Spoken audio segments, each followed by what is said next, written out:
بسم الله الرحمن الرحیم.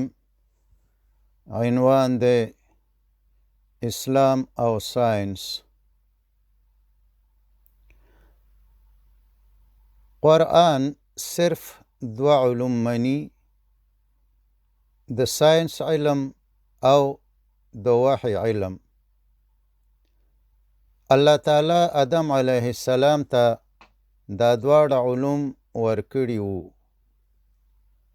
قرآن فرمایي وعلم آدم الاسماء كلها، او الله تعالی آدم علیه السلام ته د ټولو شیانو نومونه وروښودل. پوهیږو چې د شیانو علم په حافظه کې د نومونو په شکل ذخیره کیږي، ځکه د څو پورې چې د یو شي په باره کې علم نه وي، نوم یې هیڅ معنا نه لري. مثلا که یو سړی د فیل په باره کې علم نه لري، یعنی نه یې لیدلی وي او نه یې د فیل په باره کې د چا نه اورېدلی وي، نو دې سړي ته د فیل نوم بې معنا دی. که هر څومره ورته د فیل نوم واخیستل شي، خو په ذهن کې د هیڅ شي نقشه هم نه راځي. خو که چیرې فیل لیدلی وي یا یې د چا نه اورېدلی وي، نو د فیل د نوم په اورېدلو سره یې سمدستي په ذهن کې د فیل پوره نقشه راځي. نو په حقیقت کې آدم علیه السلام ته د ټولو شیانو علم ورکول شو، چې د اوسني علم په کومک سره ویلی شو چې زمونږ کروموزوم او زمونږ جنس ته د هر شي د کولو او د هر شي د زده کولو استعداد، صلاحیت او ظرفیت ورکول شو.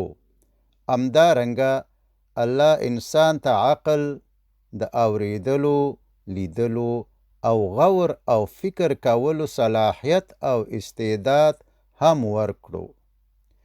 نو د آدم علیه السلام نه وروسته څومره چې وخت تېرېدو، انسان د دې صلاحیتونو په استعمالولو سره په قراره ترقي کوله. اسونه او اوښان په هوایي او بحري جهازونو بدل شو. ټیلیفون، موبایل، راډیو، ټلویزیون، جینیټیک کوډ، ډي ان اے او د کائناتو ډیر رازونه کشف شو. د سپوږمۍ او مریخ یا مارس پورې انسان ورسېدو، مګر د دې ټولو سره بیا هم د ساینس علم مکمل او پوره نه دی، بلکې نیمګړی دی او د هرې پوښتنې حل او جواب پکې نشته، او نور وخت او تحقیقاتو ته ضرورت لري. همدارنګه د وحی علم چې د پیغمبرانو په واسطه الله انسانانو ته رالیږلی، هم هر څومره چې انسان ترقي کوله، نو الله تعالی هم د انسان د استعداد مطابق نوي احکام ځمکې ته رالیږل، چې بالاخره د وحی د علم رستنی کتاب قرآن کریم دی. خو د ساینس د علم برعکس، د قرآن علم مکمل او پوره دی، او د قیامت پورې د هرې پوښتنې جواب او د هر مشکل او هرې مسئلې حل پکې شته. پوه شو چې د وحی علم یعنی قرآن او د ساینس علم دواړه د الله تعالی د طرفه دي. نو دا دواړه علوم قطعا یو د بل خلاف او ضد نه دي، بلکې یو بل سپورټ او تاییدوي، ځکه چې قرآن د الله تعالی قول دی او کائنات د الله تعالی فعل دی او د الله په قول او فعل کې فرق نه وي او د کائناتو مطالعه کول او پیژندل ساینس دی. نو حقیقي ساینس چې په مشاهده او تجربه ولاړ وي، یعنی تیوري او فرضیه نه وي، هیڅ کله د قرآن مخالفت نه کوي. ساینسدانان غلطي کولی شي، خو حقیقي او واقعي ساینس هیڅ کله غلطي نشي کولی. مثلا 1400 کلونه مخکې د وحی علم یا قرآن فرمایي چې کائنات لویږي، مګر ساینسدانانو د 20مې پیړۍ پورې ویل چې کائنات نه لویږي، چې دا د ساینسدانانو غلطي وه، نه د ساینس.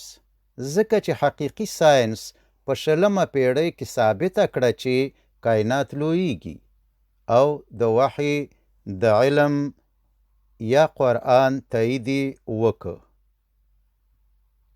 په آخر کې باید ووایو چې د وحی د علم یعنی قرآن د قانون مطابق په کائناتو کې اوسېدل او د کائناتو نه استفاده کول دین دی او د کائناتو مطالعه او پیژندل ساینس دی.